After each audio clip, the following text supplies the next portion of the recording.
Hello বন্ধুরা, আসসালামু আলাইকুম। দেখতে পাচ্ছেন 14 ইঞ্চি একটা টিভি আছে আমার কাছে। দেখতে পাচ্ছেন সাউন্ড হচ্ছে, কিন্তু স্ক্রিনে কোনো আলো নাই। চলুন আমরা দেখি যেটা আর কি সমস্যা, কি প্রবলেমটা হচ্ছে।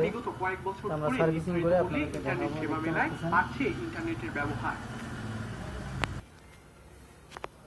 দেখতে পাচ্ছেন আমরা কিন্তু এখন টিভিটা খুলে নেওয়া হয়েছে আমাদের। তো খুলে নেওয়ার পরে আমরা এখন এটা ভালোভাবে এটা দেখবো যে আমাদের কোনো প্রবলেম আছে কিনা। সেই ক্ষেত্রে আমরা পরিষ্কার করে নেব আগে। আমরা কিছু পরিষ্কার করে নিই, তারপরে আপনাদেরকে দেখাচ্ছি যে স্ক্রিনে যদি আলো না আসে তাহলে আপনারা কীভাবে এটা সার্ভিসিং করবেন সেটা আমরা দেখে দেবো আপনাদের। তো দেখতে পাচ্ছেন আমাদের কিন্তু এখানে যে পাওয়ারের এখানে যে ক্যাপাসিটারটা আছে, এই ক্যাপাসিটারটা কিন্তু ফুলে গেছে। দেখতে পাচ্ছেন এই জায়গার থেকে ভেরিয়েবলের কারণে এটা কিন্তু ফুলে গেছে। তার কোনো সমস্যা আছে কিনা দেখবো আমরা, ভার্টিক্যালটা প্রবলেম আছে কিনা।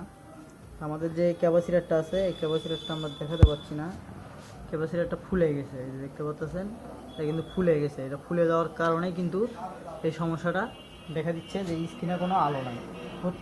সেই জন্য আমরা এটাকে দেখবো যে ক্যাপাসিটারটা চেঞ্জ করে দেখবো যে আমাদের এটা সমাধান হয় কিনা, এবং আমরা ভোল্টেজগুলো পূর্ণাঙ্গভাবে মেপে দেখবো যে আমাদের আরও প্রবলেম আছে কিনা। তা আশা করি আপনারা দেখুন, দেখলে আপনারা অনেক কিছু বুঝতে পারবেন।